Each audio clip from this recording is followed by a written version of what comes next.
16 साल में 5 हत्याएं, जिनमें से 3 हत्याओं के बारे में पुलिस को कभी कुछ पता ही नहीं चल पाया।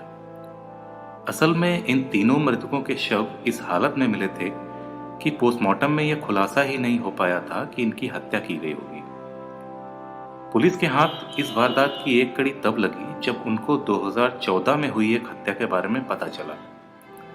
एक तरह से देखा जाए तो ये केस और केसेस से एक मामले में उल्टा था। वैसे तो कोई वारदात होने के बाद पुलिस अपने खबरियों को काम पे लगाती है कि वो कुछ सुराग ढूंढ के लाएं, मगर इस केस में उल्टा हुआ था। पुलिस के एक इन्फॉर्मर ने पुलिस को खुद यह खबर दी थी कि उसने एक शराब के ठेके पर 2 लोगों को बात करते हुए सुना है कि उन्होंने 2014 में एक हत्या करके लाश को रेल की पटरी पर लिटा दिया था, जिससे कि ट्रेन के उसके ऊपर से निकल जाने की वजह से उसका पूरा सर पूरी तरह से खत्म हो गया था। ये सारी बात बेंगलोर के एक कस्बे केंगरी की है और पुलिस के एक खबरी को इसी साल 2014 में की गई इस हत्या के बारे में पता चला था। इसके बाद इसने पुलिस को इसके बारे में बताया और फिर सारी तफ्तीश के दौरान इसी साल 7 जून को पुलिस ने 7 अभियुक्तों को अरेस्ट किया। जब इस खबरी ने पुलिस को 2014 में घटे इस वाकये के बारे में बताया तो पुलिस ने 2014 की फाइल्स में ये तलाशना शुरू किया कि क्या सच में कोई लाश केंगरी रेलवे ट्रैक पर पाई गई थी, और अगर पाई गई थी तो कोई एक्शन क्यों नहीं लिया गया। पुलिस को यूडीआर यानी कि अनआइडेंटिफाइड डेथ रिपोर्ट से जुड़ी एक रिपोर्ट मिली, जिसमें एक आदमी का खाली धड़ रेलवे ट्रैक पर मिला था। इस लाश से संबंधित कोई मिसिंग कंप्लेन न होने पर पुलिस ने इस केस को बंद करके लाश का दाह संस्कार करवा दिया था। पोस्टमार्टम रिपोर्ट में सर न होने की वजह से यह पता नहीं चल पाया था कि इसको गला घोटकर मारा गया था। पुलिस को लगा कि यह एक आम एक्सीडेंटल केस है, क्योंकि लाश में पुलिस को भारी मात्रा में अल्कोहल मिला था, जिससे कि यह लग रहा था कि यह आदमी पटरी क्रॉस करते टाइम ट्रेन की चपेट में आ गया होगा। पुलिस के लिए अब अगला चैलेंज था कि इस मृतक को कैसे आइडेंटिफाई किया जाए। पुलिस ने पहले तो उसी दिन और उसके पहले और बाद की मिसिंग लोगों की फाइल्स को ढूंढना शुरू किया, जिनमें उनको कुछ भी नहीं मिला। इसके बाद पुलिस ने केंगरी और उसके आसपास के इलाके में अपने खबरियों को लगा दिया। आखिरकार एक मिलता जुलता हुआ मिसिंग केस पुलिस के सामने आया। यह केस था सुरेश नाम के एक आदमी की गुमशुदगी का। सुरेश एक लोअर क्लास फैमिली को बिलोंग करता था, जो कि 2014 में अचानक अपने घर से गायब हो गया था। पुलिस ने आगे की जानकारी इकट्ठा करने के लिए उसकी पत्नी मणिरत्न को बुलाया और उससे पूछा कि अगर उसका पति गायब हुआ था तो उसकी मिसिंग कंप्लेन क्यों नहीं लिखवाई गई। इस पर उसका जवाब था कि सुरेश उसको बिल्कुल भी पसंद नहीं करता था। वो आए दिन उसके साथ मारपीट करता था, इसलिए उसे लगा था कि वो अपनी मर्जी से घर छोड़कर चला गया होगा। मणिरत्न ने कपड़ों को देखकर यह कंफर्म किया कि वो लाश सुरेश की ही थी। और पूछताछ के दौरान पुलिस को एक और अजीबोगरीब बात पता चली। मणिरत्न ने बताया कि सन 2002 में सुरेश का बड़ा भाई रमेश भी इसी तरह से अचानक गायब हो गया था और कभी भी वापस लौटकर नहीं आया। पुलिस के लिए ये एक और झटका था। 2002 में बड़ा भाई अचानक गायब होता है और उसके 12 साल बाद छोटा भाई भी गायब हो जाता है, जिसके बारे में पुलिस को अब पता चला है कि उसकी हत्या हुई थी। कहीं 2002 में रमेश की हत्या ही तो नहीं हुई थी। इसी शक के चलते पुलिस ने 12 साल पहले की फाइल्स छानना शुरू की कि क्या ऐसी ही कोई लाश और भी रेलवे ट्रैक पर मिली थी। इस बार फिर से पुलिस के हाथ सफलता लगी और उनको 2002 का भी एक केस मिला, जिसमें आदमी की लाश केंगरी रेलवे ट्रैक पर मिली थी और यूडीआर के तहत रिपोर्ट दर्ज करके केस को क्लोज कर दिया गया था।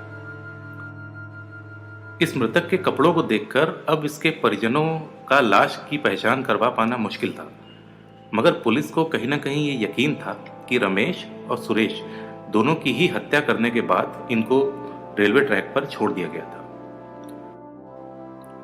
हत्यारे शातिर थे। ये लोग विक्टिम को गला घोंटकर मारने के बाद लाश को रेल की पटरी पर रख देते थे। लाश को इस तरह से रखते थे कि लाश का सर पटरी पर रहे, जिससे कि ट्रेन द्वारा सर के कुचले जाने पर न तो लाश की शिनाख्त हो पाती थी और न ही पोस्टमार्टम में यह पता लग पाता था कि मरने वाले की हत्या की गई थी।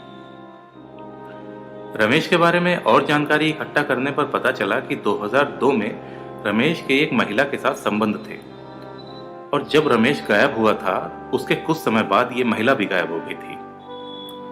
पुलिस का मानना था कि अगर इस महिला के बारे में जानकारी हासिल की जाए तो शायद इन हत्याओं के राज खुल सकेंगे।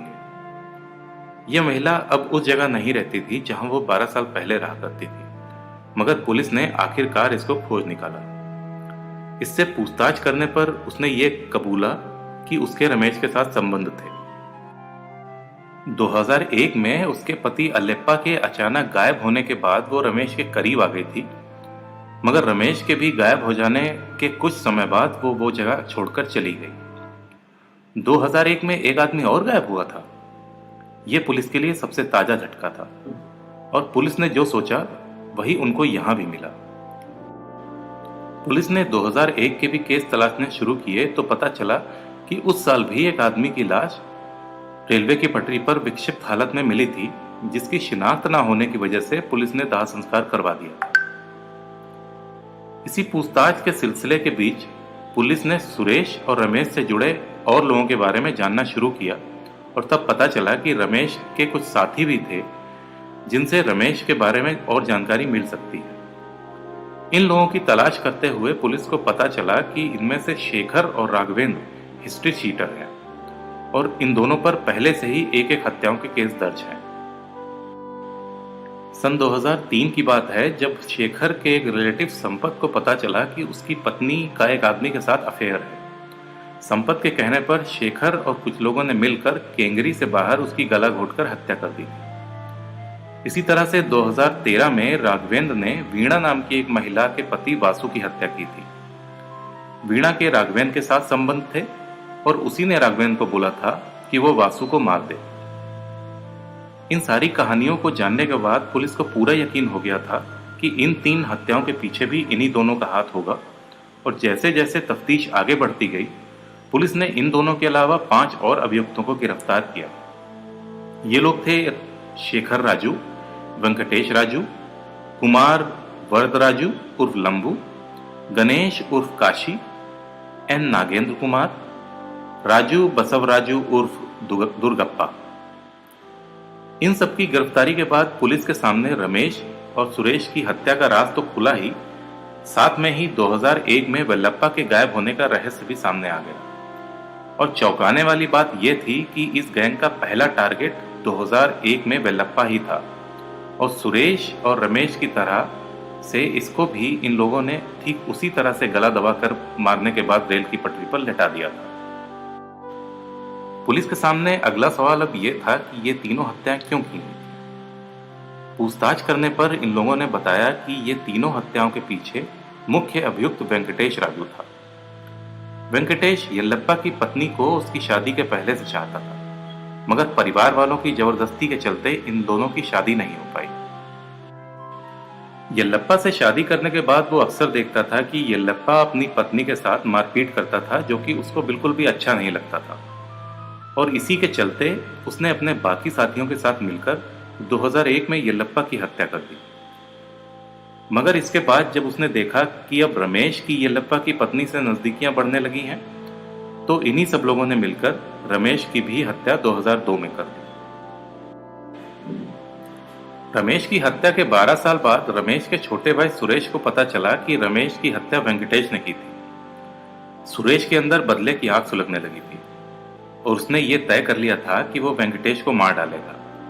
मगर दुर्भाग्य की बात यह थी कि उसने वेंकटेश को मारने का प्लान उसी के बाकी साथियों के साथ शेयर कर दिया था। वो चाहता था कि वेंकटेश को मारने में ये लोग उसकी मदद करें। दांव उल्टा पड़ गया और जब सुरेश वेंकटेश को मारने पहुंचा तो इन सब ने मिलकर उसी की गला घोंटकर हत्या कर दी और उसके बाद उसकी लाश को उसी तरह से रेलवे ट्रैक पर रख दिया। सारे कबूलनामे के दौरान वेंकटेश का यह भी कहना था कि येल्लप्पा और रमेश की हत्या के बारे में येल्लप्पा की पत्नी को कुछ भी नहीं पता है। इसी साल जब एक शराब के ठेके पर वेंकटेश और शेखर सुरेश की हत्या के बारे में बात कर रहे थे, तो एक खबरी ने इनकी बातचीत को सुन लिया था और पुलिस में खबर दे दी।